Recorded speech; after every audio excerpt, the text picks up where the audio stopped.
Support for this episode of Trifles comes from the Baker Street Journal, the leading publication of Sherlockian scholarship since 1946. Find them online at bakerstreetirregulars.com. Welcome to Trifles, a weekly podcast about the Sherlock Holmes stories. It is, of course, a trifle, but there is nothing so important as trifles. Yes, the Greek interpreter interpreted, the Norwood builder built, and the Reigate Squires puzzled, but there are so many other details to pick apart in the stories. Pray, be precise as to details. How many disguises did Sherlock Holmes use? What were the street Arabs? And how did he get information from his underground network?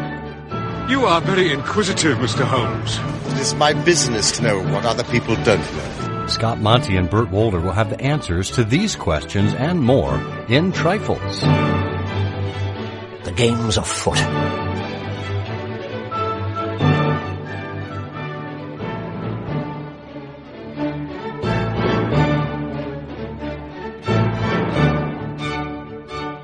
Episode 173, Squiring Around. Hello and welcome to Trifles, the Sherlock Holmes podcast where we talk about some of the minutiae in the Sherlock Holmes stories. I'm Scott Monty. I'm Bert Wolder. And Bert, I have a puzzle for you this time around. Are you ready to be quizzed or puzzled? Oh, yes, as long as I can have one of those corner pieces. I like to start that way. They're the crunchiest, I find. Oh, they are, yes. Yeah. And they're good with hummus. Well, we hope you aren't puzzling too much about why you found yourself here today. Of course, if you'd like the show notes on this episode, they can be found at ihose.co/trifles173, all lowercase, which will take you to SherlockHolmesPodcast.com. There you can leave us a comment. You can send us an email if you want to email us at trifles@ihearofsherlock.com, and you can find our social network connections there as well. And of course, we do ask that you leave a rating and review for the show because it helps other people find us. So if you go to Apple Podcasts, you can leave us a rating and review there. Thank you very much in advance. Well, you know, the adventure, well, actually it isn't the adventure of, it's just the Reigate Squires, does puzzle me for a few reasons. So let's get the obvious out of the way first. The name of this story, it goes by various names depending on when and where you are. Its first appearance, it appeared as the Reigate Squire, I think in the Strand magazine, and then in the publication form in the memoirs of Sherlock Holmes when it became a book, it was retitled as the Reigate Squires. However, Sidney Paget and the U.S. editions call it the Reigate Puzzle, which may have very well been Conan Doyle's first choice for it or his preferred choice. What do you make of the difference in titles here, Bert? Paget? How do we know Paget thought of that? I think it's because I saw this in some reference here. Let me see if I can find it. I've got a bunch of reference books in front of me. Oh, lucky you. Right. Well, I think the general gist, while you're looking, I think the general gist about the name change was that the editors, I mean, when it got to America and whoever was doing the editing said, good God, no one over here will understand the word squire. And, whatever that is, and just changed it. You silly squires. All right. But my question is it Reigate or Reigate? I pronounce it Reigate. Well, that doesn't make it right. I pronounce it Reigate too, but I don't know. Maybe it's Reigate. Yeah. Let's see. Well, you never know with the pronunciation of certain British words. I mean, it could actually be something like broom closet. Well, in Martin Dakin's A Sherlock Holmes Commentary, he says this first appeared in the Strand as the Reigate Squire, singular, but evidently soon after, this name struck Watson as inappropriate for the two men concerned, and in the memoirs, it was changed to the Reigate Squires. In the American editions, it has usually been altered to the Reigate puzzle. It's believed that the first American editors feared that the word squires would be offensive or even incomprehensible to the sons of the free. So that's what he makes of it. Sons of the free. In the Sherlock Holmes book, Big Ideas Simply Explained, which I believe our friend David Stewart Davies edited. This is one of the from DK Publications. They say when it was originally published in the Strand, Conan Doyle's story was about a land-owning father and son and was called the Reigate Squire, referring to the father, old Mr. Cunningham. When it was included in the memoirs, it was retitled The Reigate Squires to include the son as well. To complicate matters further, when published in the U.S. in Harper's Weekly, at the same time as the UK Strand publication, it was simply called The Reigate Puzzle. Interestingly, this was also the title used by Strand illustrator Sidney Paget in his account book in March 1893. So it may be that The Reigate Puzzle was, in fact, Conan Doyle's original working title. Oh boy, that's interesting. Yeah, it was, so David edited a book called Big Ideas Simply Explained. The title of the book is The Sherlock Holmes Book from Penguin Random House, and it's part of the Big Ideas Simply Explained series. And he was David Stewart Davies was the consultant editor on this. Oh, wow. I think I have that somewhere. Yeah. It's a good book. That's a relatively recent book, isn't it? It is. Let's see. Forward by Les Klinger. This was published in 2015. Yeah. Huh. Oh, amazing. Yeah. But that Paget piece, so he had that in his account book in March 1893, and it appeared in print in the Strand in June of 1893. So that was his working title. But to me, the thing that stands out at this is we find Holmes and Watson, the opening of the story with Holmes and Watson is not in the iconic 221B Baker Street location. It's in a country house. This is where Holmes and Watson were visiting a friend of Watson's. He said they were, where were they? I mean, this is really great stuff here. So the country house is okay, but the fact is that it's the opening of the Reigate Squires that just gives us, it's another one of these things where Watson has condensed an enormous amount of information. Yes. It's really interesting that we're never going to hear anything more about in a sentence or two. So, Holmes is just prostrate from a lot of exertions. And then he comes out and tells us very specifically it's in 1887. And he mentions the Netherlands Sumatra Company and the colossal, it's not just a big fraud, it's the colossal scheme of Baron Maupertuis, which is very recent in the minds of the public. But even better, we find out that on the 14th of April, Watson gets a telegram from Lyon. So here's Holmes in France, and he's in a specific hotel, and he's ill at the Hotel Dulon. And Watson, 24 hours later, is collecting him. And that's just, there we have a clear case of Holmes actually being in France, working on something in Lyon, and reducing himself to nervous exhaustion. Yeah. And this is one of just a handful of times that we see Holmes overworking himself or getting himself to a state of exhaustion. Watson says even his iron constitution, however, had broken down under the strain of an investigation which had extended over 2 months, during which period he never worked less than 15 hours a day, and had, more than once, he assured me, kept to his task for 5 days at a stretch. So here is Holmes working himself nearly to death although Watson didn't find any particular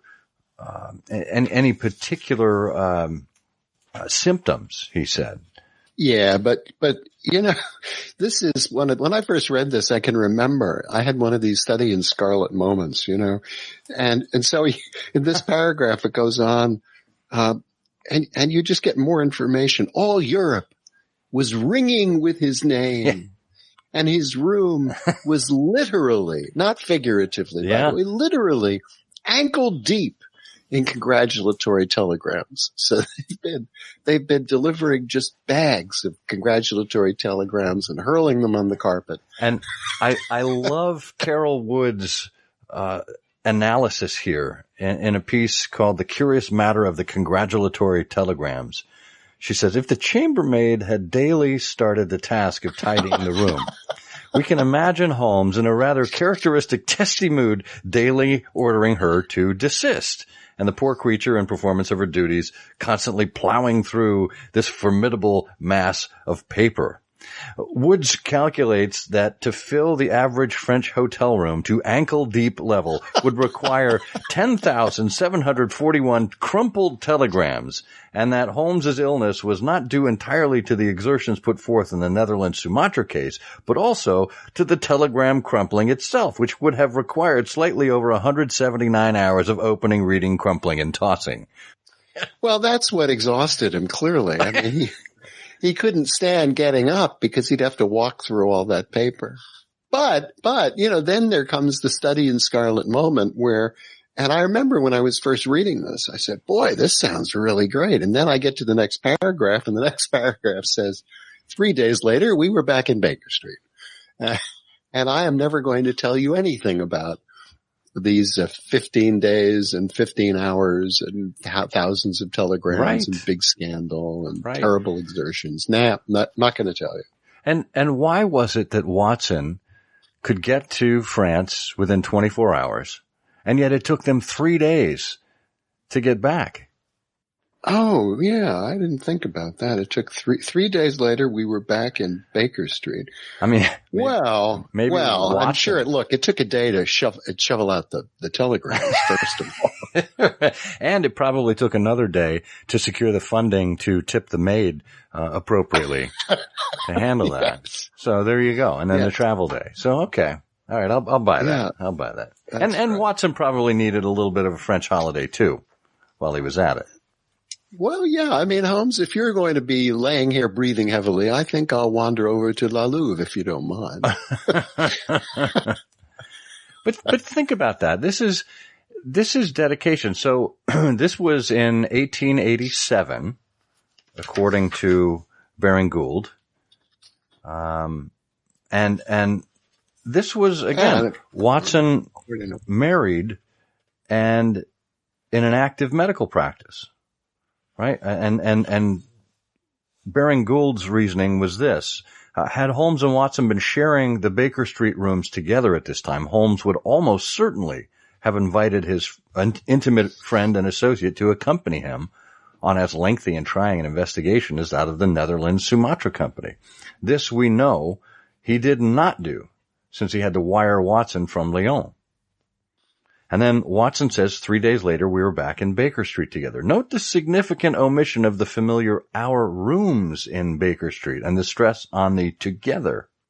Then he says, Watson seems to go out of his way to explain to us that a little diplomacy was needed to get Holmes to Reigate, underlining that it was only when Holmes understood that the establishment was a bachelor one that he consented to go. Here Watson is explaining why he did not invite Holmes to convalesce at Watson's home.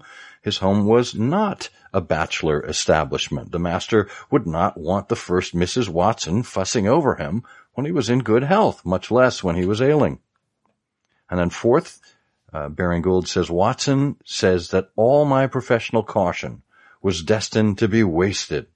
Later he says, speaking professionally, it was admirably done.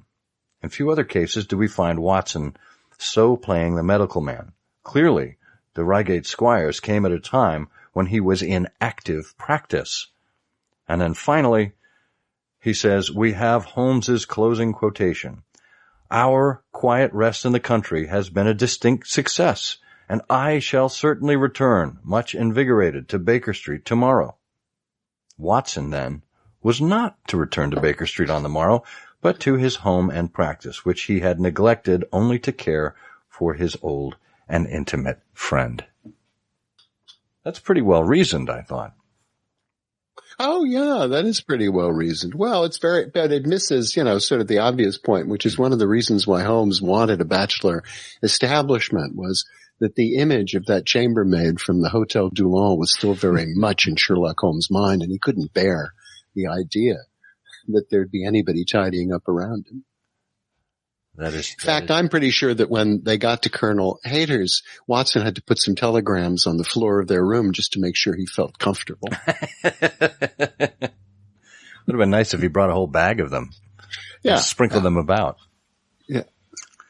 But, well, this is indicative of Watson's dedication, to Holmes and his willingness to drop everything on a moment's notice.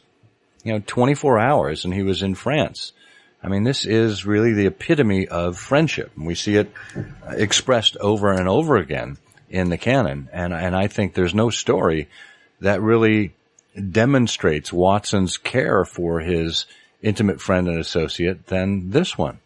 Yeah, I think that's true. And we have echoes of this later on in the canon, of course, in the Cornish horror, the Adventure of the Devil's Foot, where Watson bundles Holmes off for, a rest cure. But, and this is a great case, particularly as the events of the case continue, in which Watson really makes, he's very much in simpatico with Holmes. And so he picks up on things and takes on a key role and, is really just extraordinarily helpful in addition to protective of his friend. Yeah.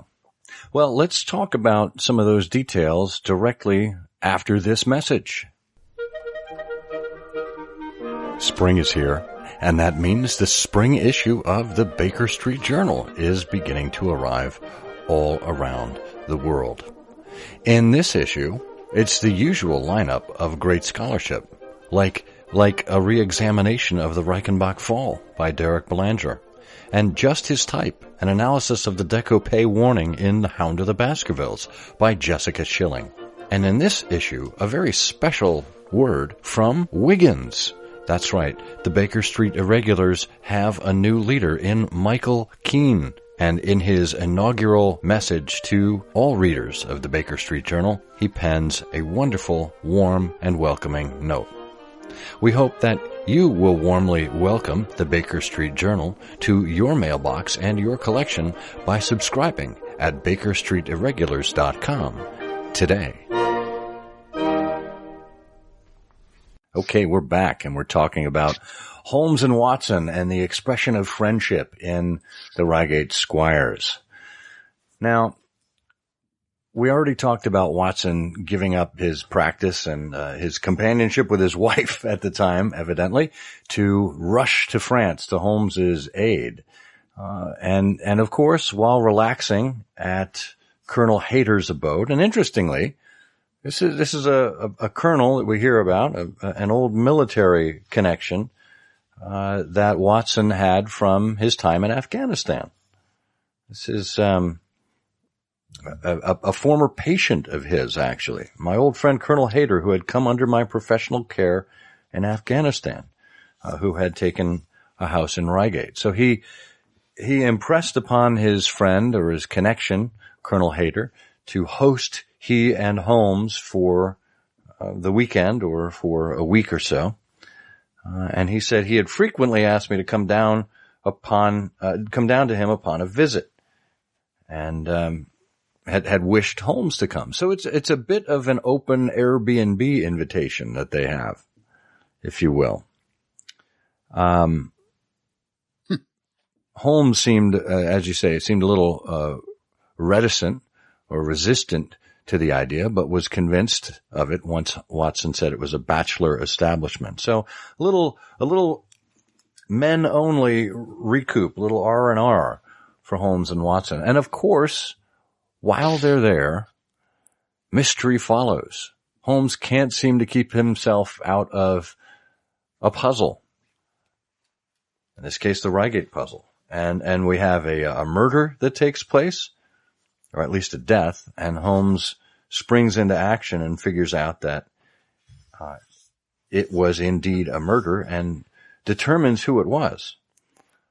But during that time, this is interesting. Holmes is able to play up his convalescence, play up his ailments to actually help support some of the footwork that he's doing, or to at least disguise some of the footwork that he's doing, and does so pretty cleverly.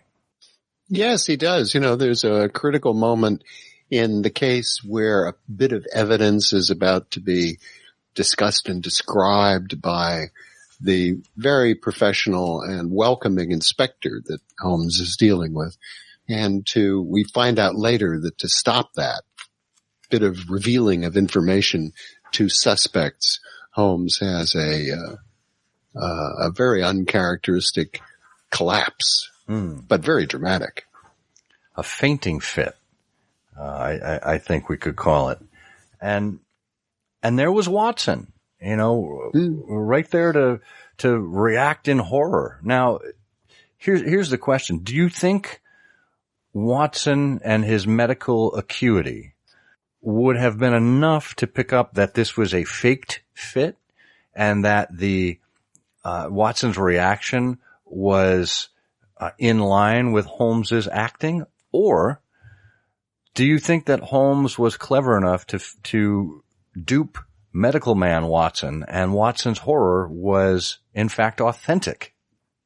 Well, this whole thing is a little suspect because of a couple of things. I mean, Watson, he just describes, what Holmes's physical appearance looks like. He says his eyes rolled upwards and his features writhed in agony, and with a suppressed groan, he dropped on his face upon the ground, and we were just horrified. So, we carried him into another room, but Watson doesn't do anything like, take his pulse or check his respiration. And most suspiciously, there is absolutely no presence of a flask of brandy. Ah, that could be the clue. That could be why we could discern that Watson was in fact in on this little ruse, even though it was spur of the moment. Yes, Holmes does this for parties all the time back in Baker Street. I'm not going to let on. Okay, it's the eye rolling, the collapsing. I'm not going to waste a valuable drop of brandy on this. I like that. I like that. After all, there's a big train ride coming back. I'm not risking. Oh, I have to go back to Mrs. Watson, I must steel myself a run-in with the missus. Young fellow, my lad. Oh, yes. But then again, we have, isn't this where there was the overturned table? Yes. Well, with the oranges on top. I love that illustration from Paget. Just so evocative of what's going on there. Holmes accidentally knocks the table over, blames Watson for it, and Watson again goes along with it. We're with the Cunninghams, and one of them is about to go back into his own chamber, and Watson says, as we moved across it in the direction of the window, Holmes fell back until he and I were the last of the group, and near the foot of the bed there was a small square table on which stood a dish of oranges and a carafe of water, and as we passed it, Holmes, to my unutterable astonishment, leaned over in front of me and deliberately knocked the whole thing over. And the glass smashed into 1,000 pieces, and the fruit rolled about in every corner of the room. And then Holmes says, "You've done it now, Watson. A pretty mess you've made of the carpet." Well, Watson says, I stooped in some confusion and began to pick up the fruit, understanding that for some reason my companion desired me to take the blame upon myself. Good old Watson. Yeah, that was remarkably astute that he jumped to Holmes's rescue at that point, really not being in on the ruse, but quickly picking up on Holmes's intentions. Yeah. Well, you know, there's a lot to like in this case. There is the great dominant theme of the friendship between the two, the invaluable contributions Watson makes, his swift move to France to rescue Holmes, his arranging this wonderful respite in the country, his alarm at Holmes's fainting spell, his taking responsibility for all these things. And by the way, it is a great story. You know, there's the events of the story and the things that we're presented with are genuinely mysterious and odd, and it keeps you reading and wondering what's going to happen next. The only thing you really need to really appreciate this story is a complete acceptance without thinking of the denouement. and exactly what Holmes's process was for deducing the correct solution, you know, which I don't think stands up to a lot of mental scrutiny. But who are we to scrutinize these things? Well, we are Sherlockian experts. That's who we are, and we are not in bad company either, because according to the Sherlock Holmes book, Big Ideas Simply Explained, we're told in 1927, Conan Doyle had to choose between this story, The Adventure of the Bruce Partington Plans, The Crooked Man, The Man with the Twisted Lip, The Gloria Scott, The Greek Interpreter, and The Resident Patient for the final spot on his list of his 12 favorite Holmes stories. And that's quite a grouping. And Conan Doyle said, I might as well draw the name out of a bag. They're all as good as I could make them. But in the end, he chose the Reigate Squire on the basis that it was the story in which Holmes had shown the most ingenuity. Well, I think that's true. You know, the fainting spell, the other things, his other actions to the use of the handwriting. I think that's a good assessment. Yeah. And if anything, it's just a trifle. It is, of course, a trifle, but there is nothing so important as trifles. Please join us again next week for another installment of Trifles. Show notes are available on SherlockHolmesPodcast.com. Please subscribe to us on Apple Podcasts and be sure to check out our longer show, I Hear of Sherlock Everywhere, where we interview notable Sherlockians and share news of the Sherlockian world. You've taken my breath away, Mr. Holmes. You know my method. It is founded upon the observance of trifles.